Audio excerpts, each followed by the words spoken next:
Class 7th Hindi grammar. आज हम इस पे 5th चैप्टर रीड करेंगे, शब्द विचार, जो कि पेज नंबर 24 पर है।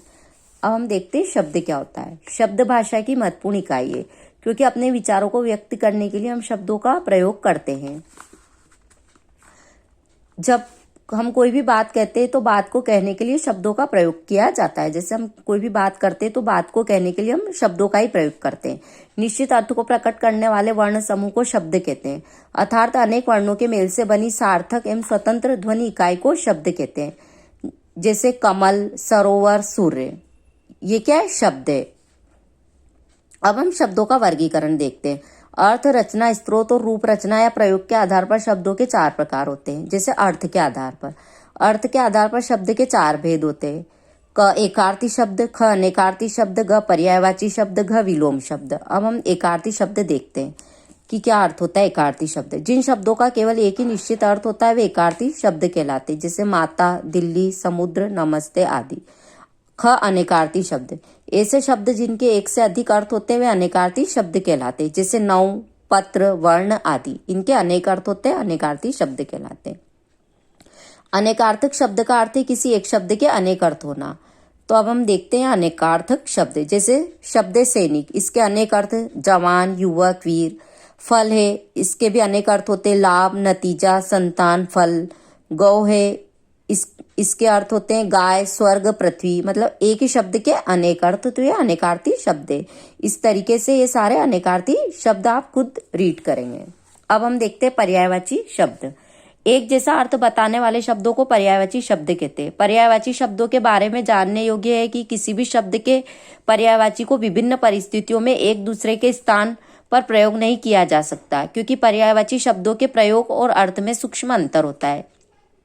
जैसे मूर्ति पर चढ़ाने के लिए जल चाहिए, पानी नहीं, उसी प्रकार पीने के लिए पानी चाहिए, नीर नहीं। अब हम देखते हैं पर्याय का अर्थ होता है समान। एक ही शब्द के अनेक समान अर्थ। चंद्रमा है तो इसको चंद्र, चांद, इंदु, शशि, रजनीश, रजनीका। घर है तो इसको आवास, ग्रह, निकेतन, निलय, आलय। गंगा है तो इसको भागीरथी, देव, नदी, सुरसरी। इस तरह ये एक ही शब्द के अनेक समान अर्थ। अब हम देखते हैं विलोम शब्द।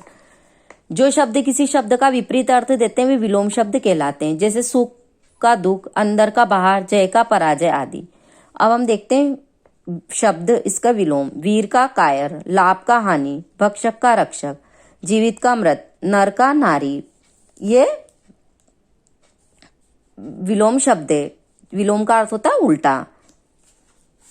अब हम देखते हैं अनेक शब्दों के लिए एक शब्द, वन वर्ड। कम शब्दों में अधिक बात स्पष्ट करना वक्ता। वक्ता का अर्थ होता है बोलने वाला या लेखक की कुशलता का पर्याय माना जाता है। ऐसा करते समय शब्द समूह के स्थान पर एक शब्द ही पर्याप्त रहता है। उस एक शब्द को अनेक शब्दों के लिए एक शब्द कहते हैं। जैसे देखते हैं अनेक शब्द। अचानक होने वाली घटना, आकस्मिक। जल में रहने वाला, तो इसका एक ही शब्द में उत्तर रहेगा जलचर। गुप्त रखने के योग्य, गोपनीय। ये हमने अनेक शब्द के लिए एक शब्द का प्रयोग किया।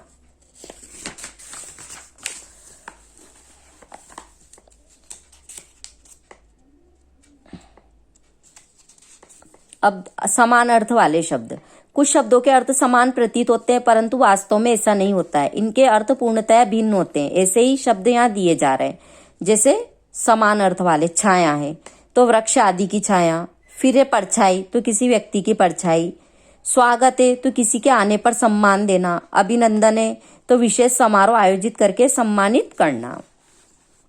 अब हम देखते हैं दूसरा, रचना या बनावट के आधार पर। रचना या बनावट के आधार पर शब्द 3 प्रकार के होते हैं। पहला रूढ़ शब्द, दूसरा यौगिक शब्द, तीसरा योग रूढ़ शब्द। रूढ़ शब्द ऐसे शब्द जो किसी व्यक्ति, स्थान, वस्तु, भाव और प्राणी के लिए परंपरा से चले आ रहे हैं, ये रूढ़ शब्द कहलाते हैं। इन शब्दों के सार्थक खंड नहीं किए जा सकते। जैसे हाथ, पैर, इनके हम टुकड़े नहीं कर सकते हैं।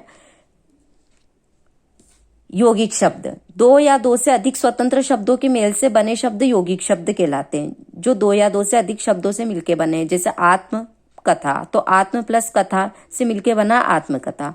रसोई घर, रसोई प्लस घर से मिलके बनाए रसोई घर। मतलब जो 2 या 2 से अधिक शब्दों के मेल से बने हैं। भर पेट, भर और पेट। अब हम देखते हैं योग रूढ़ शब्द। ऐसे यौगिक शब्द जिनका परंपरा से किसी विशेष अर्थ के रूप में प्रचलित है, ये योग रूढ़ शब्द कहलाते हैं।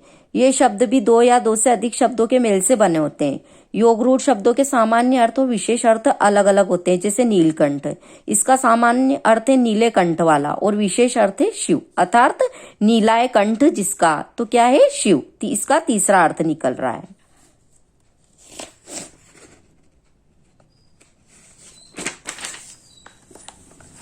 अब देखते हैं तीसरा, उत्पत्ति के आधार पर। हिंदी भाषा में शब्दों की उत्पत्ति 4 प्रकार से हुई। इस आधार पर शब्दों को 4 भागों में बांटा गया। तत्सम शब्द, संस्कृत हिंदी भाषा की जननी है।